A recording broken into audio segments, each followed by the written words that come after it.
మా ఛానల్ని రెగ్యులర్గా ఫాలో అవుతున్నటువంటి వాళ్ళందరికీ కూడా నమస్కారాలండి. మా యొక్క ఛానల్ని లైక్ చేయండి, సబ్స్క్రైబ్ చేయండి. అండ్ మీకున్నటువంటి ఆరోగ్య సమస్యలను ఏమైనా కానీ కామెంట్ రూపంలో తెలియజేస్తారని ఆశిస్తూ కృతజ్ఞతలు. ఓం శ్రీ గురుభ్యో నమః.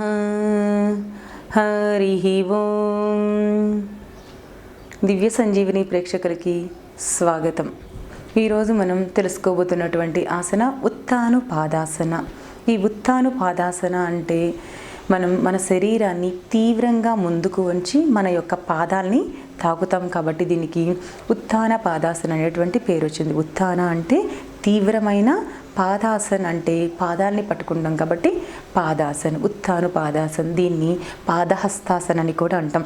ఏవైతే కనుక మనం బ్యాక్ బెండింగ్ ఆసనాస్ చేస్తామో అప్పుడు మనం కౌంటర్ పోజ్ కింద దీన్ని ఫ్రంట్ బెండింగ్ ఆసన అనేది మనం తప్పకుండా చేయాలి. అదే కనుక ఫ్రంట్ బెండింగ్ ఆసనాస్ చేసినప్పుడు కూడా మనం మళ్ళీ బ్యాక్ బెండింగ్ ఆసనాస్ అనేది చేసుకుంటే చాలా మంచిదండి. అంటే మనకి ఏంటంటే ఫ్లెక్సిబిలిటీ అండ్ అక్కడ మనం బాగా తీవ్రంగా మన శరీరాన్ని సాగతీయటం వలన మనకున్నటువంటి చిన్న ఇబ్బందులు, చిన్నగా లిటిల్గా ఎక్కడన్నా కనుక సమ్ లిటిల్ ప్రాబ్లం వచ్చినా కానివ్వండి అది క్లియర్ అయిపోతుంది. కాబట్టి మనం ఫ్రంట్ బెండింగ్ ఆసనాస్కి back bending asanas, back bending ఆసనాకి ఫ్రంట్ బెండింగ్ ఆసనాస్ని మనం చేసుకోవడం అనేది చాలా మంచిదండి. అయితే ఈ ఉత్తాను పాదాసన అనే దగ్గరికి వచ్చేటప్పటికి మన శరీరాన్ని బ్యాక్ దగ్గర నుంచి అంటే లోయర్ బ్యాక్ డౌన్ నుంచి కూడా కంప్లీట్గా మన యొక్క శరీరాన్ని కిందకి బాగా సాగతీసి మన యొక్క పాదాలని పట్టుకోవడం జరుగుతుంది. కాబట్టి ఈ ఆసనాన్ని సివియర్ బ్యాక్ పెయిన్ అండ్ స్పాండిలైజస్ పెయిన్స్తో ఇబ్బంది పడుతున్న వాళ్ళు చేయొద్దు. నార్మల్ బ్యాక్ పెయిన్ అయితే కనుకండి నేను చూపిస్తాను. బేసిక్ లెవెల్ అనేది back pain, normal back pain and cervical problem ఉన్నవాళ్ళు అక్కడ వరకు చేయండి. అంటే కంప్లీట్లీ డౌన్కి సర్వైకల్ అండ్ బ్యాక్ ఇష్యూస్ ఉన్నవాళ్ళు చేయకూడదు. ఫ్రంట్ బెండింగ్ ఆసనాస్ని చేయకూడదు. ఇది బాగా గుర్తుపెట్టుకోవాల్సిన విషయం అండి. ఎవరికైతే మెడ నొప్పితో అండ్ నడుము నొప్పితో బాధపడుతున్నారో వాళ్ళు ఫ్రంట్ బెండింగ్ ఆసనాస్ని చెయ్యొద్దు. ఎవరికైతే కనుక లేదో నార్మల్గా మనం పని ఒత్తిడి వలనో పనితోనో వచ్చేటువంటి బ్యాక్ పెయిన్స్కి అయితే కనుక ఈ ఫ్రంట్ బెండింగ్ ఆసనాస్ని రెగ్యులర్గా చేసుకుంటే మనకి ఉపశమనం అనేది దొరుకుతుంది మనకి. అయితే దీనిలో మనకి ముందుగా చెప్పినట్టుగా బ్యాక్ ఇష్యూ ఉన్నవాళ్ళు, స్పాండిలైజస్ పెయిన్ ఉన్నవాళ్ళు అండ్ మనం దీనిలో తలనంతా కూడా కిందికి పెడతాము కాబట్టి తల తిరగడం ఇబ్బందిగా ఉన్న వాళ్ళకి అంటే వర్టిగో ప్రాబ్లం ఉన్న వాళ్ళు కూడా ఈ ఆసనాన్ని చేయకూడదు. అండ్ ఎవరైతే కనుక ప్రెగ్నెంట్ లేడీ ఉంటారో ప్రెగ్నెంట్ వాళ్ళు కూడా ఉత్తాన పాదాసన అనేది మనకి చేయకూడదు. అయితే back pain and neck pain ఉన్నవాళ్ళు మిడిల్ వరకు ఏ విధంగా చేయాలో చూసి తర్వాత నెమ్మదిగా మనకి దీనిలో ఫ్లెక్సిబిలిటీ వచ్చిన తర్వాత మనం శరీరాన్ని కింద వరకు చేయటం అనేది ఉత్తమం.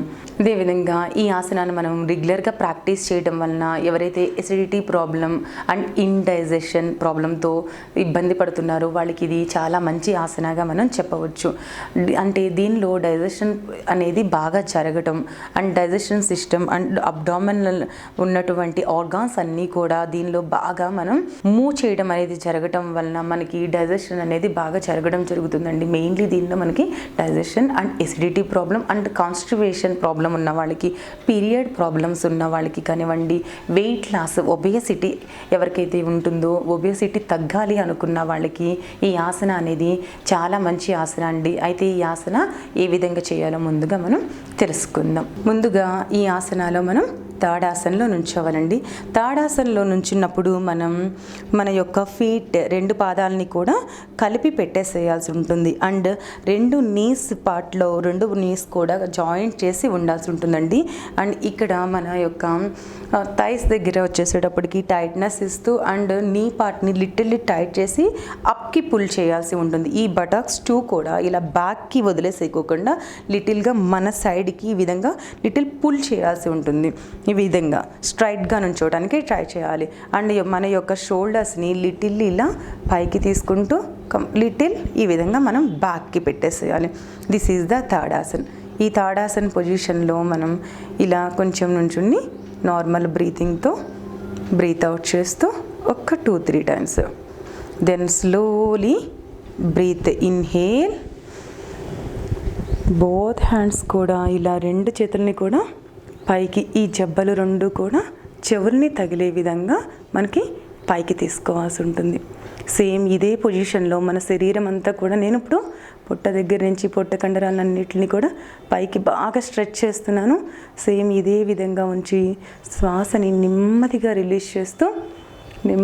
రిలీజ్ చేస్తూ మన యొక్క లోయర్ బ్యాక్ దగ్గర నుంచి నెమ్మదిగా మనం ఈ విధంగా స్ట్రెచ్ చేస్తూ ముందుకు చూడాల్సి ఉంటుంది. నేను మీకు చెప్పాను కదండి, ముందుగా లోయర్ బ్యాక్ పెయిన్ ఇష్యూ ఉన్నవాళ్ళు, స్పాండిలైజర్స్ పెయిన్స్ ఉన్నవాళ్ళు, సర్వైకల్ ప్రాబ్లం ఉన్నవాళ్ళు ఇక్కడ వరకు మాత్రమే చేసుకోవాలి. కంప్లీట్లీ కిందికి అనేది వెళ్ళిపోవద్దు. ఈ విధంగా ఉండి నెమ్మదిగా శ్వాసను తీసుకుంటూ మళ్ళీ పైకి వచ్చేసేయాలి. ఈ ఆసనాలో మనం 30 సెకండ్స్ దగ్గర నుంచి 1 మినిట్ వరకు కూడా మనం ఉండొచ్చు. అండ్ ఒక 10 సార్లు వరకు కూడా మనం ఈ ఆసనాన్ని చేసుకోవచ్చు. ఒబేసిటీ ఎక్కువగా ఉన్న వాళ్ళైతే అండ్ ఎవరికైతే డైజెషన్ ప్రాబ్లంగా ఉందో వాళ్ళు ఒక 10 టైమ్స్ వరకు కూడా ప్రాక్టీస్ చేయడానికి ట్రై చేయండి. త్వరగా మీకు రిజల్ట్ అనేది వస్తుంది. ఈ విధంగా ఇలా ముందుకు సాగతీస్తూ వీలైనంత వరకు బ్యాక్ ఎక్కడ కూడా కర్వ్ లేకోకుండా ఇలా ముందుకు స్ట్రెచ్ చేయాలి, బాగా స్ట్రెచ్ చేయాలి. ఇలా నెమ్మదిగా శ్వాసను తీసుకుంటూ పైకి వచ్చేసేయాలి. అయితే ఈ 2 ప్రాబ్లమ్స్ అండ్ హార్ట్కి సంబంధించి, బీపీకి సంబంధించి, వర్టిగోకి సంబంధించినటువంటి ప్రాబ్లం ఉన్నవాళ్ళు చేయొద్దండి. ఈ బ్యాక్ ఇష్యూ అనేది సర్వైకల్ స్పాండిలైజర్స్ ఆర్ బ్యాక్ స్పాండిలైజర్స్ కాకోకుండా నార్మల్ పెయిన్ ఉన్న వాళ్ళైతే కనుక నెమ్మదిగా కిందికి ఏ విధంగా చేయాలో ఇప్పుడు నేను మీకు చూపించబోతున్నాను. ఎవరైనా కానీ ఈ ఉత్థాన పాదాసన చేసేటప్పుడు ఒకటేసారి డౌన్కి స్ట్రెచ్ చేసేవద్దు. నెమ్మదిగా మనం ముందు ఇలా ఫ్రంట్కి అలవాటు చేసుకుంటూ నెమ్మదిగా మనం కిందికి వెళ్ళటం వలన మనకి గ్రిడీనెస్ అనేది రాకోకుండా ఉంటుంది. అయితే పూర్ణ ఉత్థాన పాదాసన అనేది ఏ విధంగా చేయాలో ఇప్పుడు మనం తెలుసుకుందాం. బోత్ హ్యాండ్స్ని ఈ విధంగా శ్వాసను తీసుకుంటూ పైకి, శ్వాసని రిలీజ్ చేస్తూ బ్యాక్ దగ్గర నుంచి, లోయర్ బ్యాక్ దగ్గర నుంచి నెమ్మదిగా ఈ విధంగా స్ట్రెచ్ చేసుకుంటూ స్లోలీ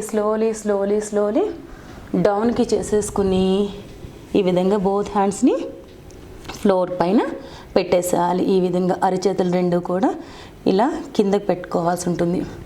నెమ్మదిగా శ్వాసని ఇక్కడ తీసుకుంటూ శ్వాసని రిలీజ్ చేస్తూ తలని కూడా నెమ్మదిగా డౌన్కి చేయాలి.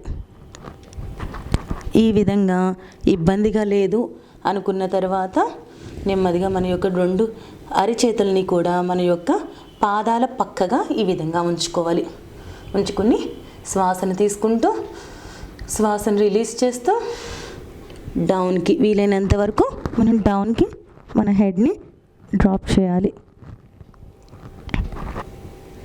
అదేవిధంగా మన 2 చేతుల్ని కూడా ఈ విధంగా మన యాంకిల్ని పట్టేసుకుని మన యొక్క హెడ్ని ఈ విధంగా ముందుకు బాగా సాగతీస్తూ నెమ్మదిగా శ్వాసని వదిలేస్తూ డౌన్కి.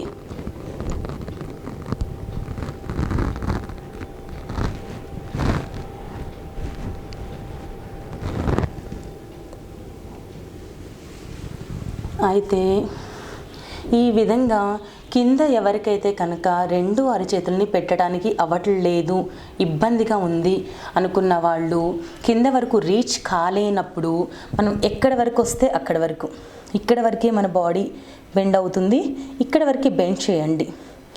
లేదు అనుకుంటే నెమ్మదిగా ఈ విధంగా ఇక్కడి వరకు ఇలా బెండ్ చేసుకుని నెమ్మదిగా మనం మన యొక్క బాడీని నెమ్మదిగా ఇలా బ్యాక్ వాక్ చేయాల్సి ఉంటుంది. ఇలా బ్యాక్కి నెమ్మదిగా వాక్ చేయాల్సి ఉంటుంది. అయితే ఈ ఆసన చేసేటప్పుడు బాగా గుర్తుపెట్టుకోవాల్సిన విషయం అండి, మోకాళ్ళ దగ్గర బ్యాక్ ఆఫ్ ద నీ అనేది ఓపెన్ అయి ఉండాలి. మోకాళ్ళని వంచి కిందికి వెళ్తే యూజ్ అనేది ఉండదు. కంపల్సరీ మోకాళ్ళు 2 కూడా స్ట్రైట్గా ఉండటానికి ట్రై చేయాలి. చూసారు కదా ఈ ఆసనాన్ని ఏ విధంగా చేయాలో. అయితే ఉత్థాన పాదాసన అనేది కంప్లీట్గా ఏ విధంగా చేయాలో ఇప్పుడు మనం చూద్దాం. సైడ్ యాంగిల్లో మనం చూస్తే కనుక శ్వాసను తీసుకుంటూ పైకి, శ్వాసను రిలీజ్ చేస్తూ డౌన్కి, నెమ్మదిగా స్ట్రెచ్ అవుతూ స్లోలీ డ్రాప్ చేస్తూ మన యొక్క బాడీని బ్యాక్కి పట్టుకుని నెమ్మదిగా హెడ్ డౌన్ చేయాలి. లేదు అనుకుంటే మన యొక్క బోత్ హ్యాండ్స్ని ఈ విధంగా పాదాల కింద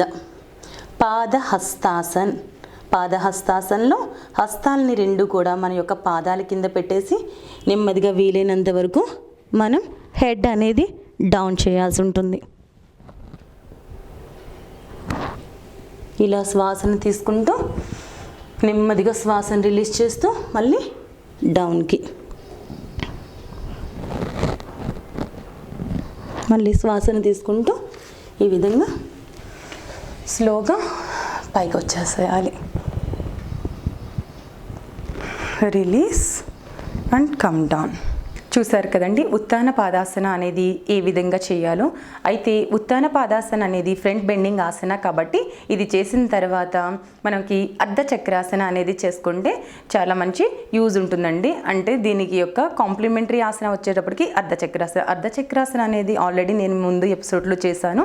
మీకు ఏమన్నా కనుక డౌట్ ఉంటే కనుక ఒకసారి దాన్ని కూడా మీరు చూడండి ఏ విధంగా చేయాలి అనేది.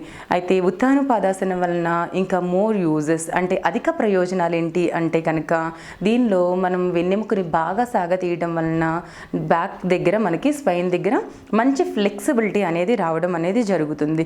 అండ్ దీనిలో మనకి హెడ్ అనేది కంప్లీట్లీ కిందికి పెట్టడం వలన మనకి పిట్యూటరీ అండ్ ప్లీనర్ గ్లాండ్స్ రెండు కూడా యాక్టివేట్ అవ్వడం వలన హైట్ ఇంక్రీజ్ అనేది జరుగుతుంది.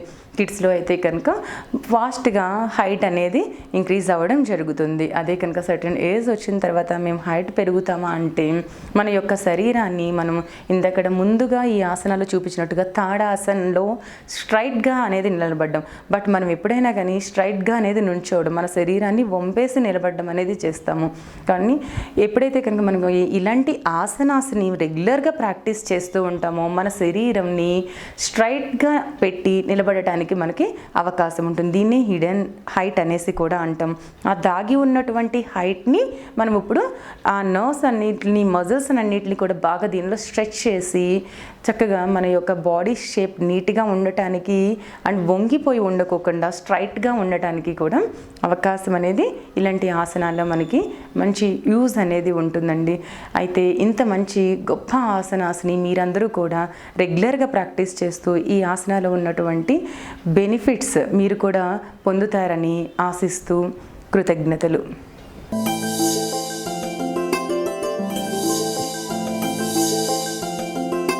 ఈ వీడియో మీకు నచ్చినట్లయితే లైక్ మరియు షేర్ చేయండి. మీ అమూల్యమైన అభిప్రాయాన్ని కామెంట్ రూపంలో తెలియచేయండి. ఇలాంటి మరిన్ని వీడియోస్ కోసం మా ఛానల్ను సబ్స్క్రైబ్ చేసి పక్కనే ఉన్న గంట సింబల్ను నొక్కండి.